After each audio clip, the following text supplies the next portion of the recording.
Pourquoi ne pas faire une stérilisation après l'accouchement du second enfant? Bon, on va le faire plus tard.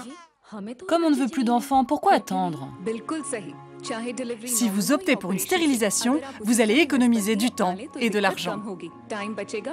Une simple décision pour un bonheur infini. Hôpital de Bilaspur dans le centre de l'Inde.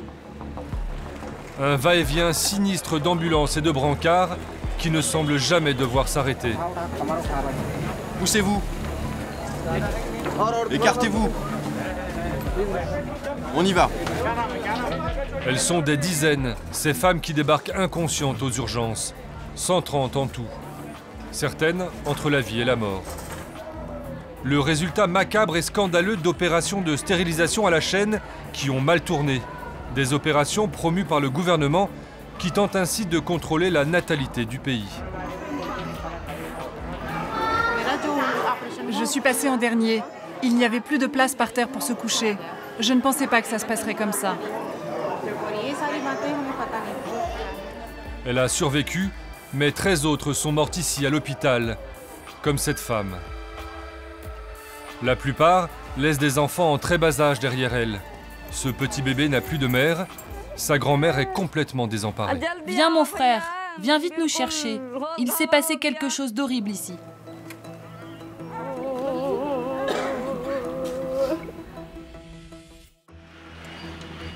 Mohamed Israël, un journaliste local, nous emmène à une demi-heure de l'hôpital.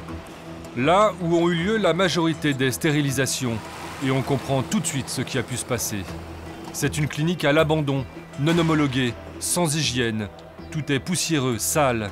Les patientes ont été opérées dans cette salle, à même le sol. S'il semble propre, c'est qu'il a été lavé depuis. 83 femmes ont été opérées ici en moins de 5 heures. Même les antibiotiques utilisés étaient dangereux. Le médicament n'avait pas été testé, c'est certain. Le ministère de la Santé n'a publié aucun rapport et l'administration locale de la Santé non plus. Aujourd'hui, les autorités locales font une inspection de cette soi-disant clinique.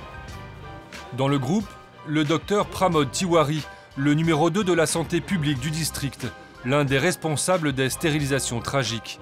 Il vient d'être suspendu, mais bien évidemment, il nie contre l'évidence tout problème. Regardez ici autour de nous. Tout est propre. Toutes les normes sont respectées. Mais cet endroit a été fermé. Pas du tout, l'hôpital n'est pas fermé. Nous avons des salles d'intervention qui fonctionnent, des personnels qui sont présents, et nous avons aussi un budget. Mensonge. Rien de tout cela n'est vrai. Il cherche encore à fuir toute responsabilité. Ce jour-là, beaucoup de femmes sont venues au camp de stérilisation. Et comme le docteur est expérimenté, il a préféré les opérer plutôt que de les renvoyer chez elles. Il n'y a aucun problème. Le docteur expérimenté, c'est lui, R.K. Gupta, un chirurgien qui osait se vanter de réaliser jusqu'à 300 stérilisations par jour, 10 fois plus que le nombre autorisé. Il a été arrêté la semaine dernière. Il se plaint d'être un bouc émissaire dans cette affaire. Il faut dire que l'État indien a sa part de responsabilité. Dans les années 70, face à l'explosion démographique de l'Inde, le Premier ministre de l'époque, Indira Gandhi, lance un programme de stérilisation obligatoire. Des millions de femmes et d'hommes seront opérés de force. Depuis, le système joue sur l'appât du gain. Pourquoi ne pas faire une stérilisation après l'accouchement du second enfant? Bon, on va le faire plus tard. Comme on ne veut plus d'enfants, pourquoi attendre? Si vous optez pour une stérilisation, vous allez économiser du temps et de l'argent. Une simple décision pour un bonheur infini. L'État est à l'origine de ces opérations à la chaîne réalisées dans des conditions parfois indignes. Un programme massif qui cible d'abord les femmes les plus démunies, celles qui ne peuvent pas dire non.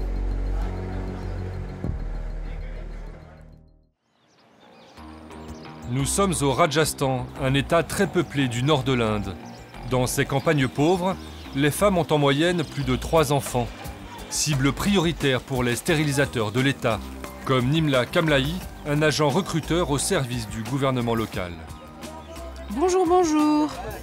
Elle est chargée de trouver des candidates à la stérilisation. Elle a déjà convaincu cette femme de 25 ans qui a 3 enfants. Laisse-moi voir ta tension. Montre-moi ta langue et tes yeux. Un faux check-up réalisé à la va-vite, l'opération est pour aujourd'hui. Et dans ces provinces reculées, il n'y a aucune alternative. Les préservatifs sont rejetés par les hommes et la pilule accusée de tous les maux. Ces médicaments ont beaucoup d'effets secondaires néfastes. Quels effets secondaires? Des rhumes, de la fièvre, des problèmes d'acidité et de cycle menstruel. Les membres de ma famille ne seraient pas contents s'ils apprenaient que je prends la pilule. Kamlaï couvre 5 villages et elle a des quotas très précis. Chaque année, je dois faire au moins 31 stérilisations, donc j'essaye d'en faire 4 à 5 par mois. Aujourd'hui, Kamlaï a recruté 6 femmes, un très bon chiffre pour elle. Départ avec le sourire pour l'hôpital. Combien d'enfants as-tu? 2. Quelques tests et hop, anesthésie générale et opération. Là encore, dans des conditions anormales. Le chirurgien est en bras de chemise et vieux pull. Quelques minutes de travail et il empoche une prime de 100 roupies, 1,50 €. Ça n'a l'air de rien, mais comme il fait 600 opérations par an, cela représente plus de 2 mois de salaire.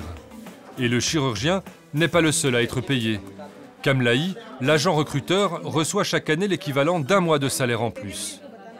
Elle vient à l'hôpital aussi pour distribuer des chèques. Car les femmes, elles, touchent environ 20 €, l'équivalent d'1 semaine de salaire. Comment refuser? Je te pose le chèque ici, d'accord? De l'argent déposé sur cette femme quasi inconsciente. Résultat de ce déluge de primes, 37% des femmes indiennes en âge d'être mariées ont été stérilisées. Record mondial.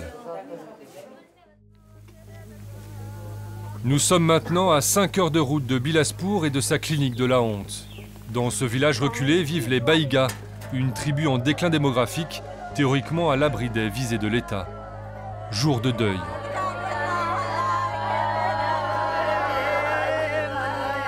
Les villageois se sont rassemblés pour pleurer l'une des leurs, victime du docteur Gupta, victime de la politique de stérilisation incontrôlée du gouvernement. Son mari se retrouve seul avec ses 2 enfants. Bien sûr, je suis triste. Mais je suis en colère aussi. Si seulement elle n'était pas partie dans cet hôpital. L'Inde, peuplée d'1,3 milliard d'habitants, a toujours eu recours aux stérilisations massives pour essayer de maîtriser sa très forte natalité, sans avoir vraiment envisagé une autre politique, comme lutter contre les mariages précoces ou promouvoir d'autres formes de contraception.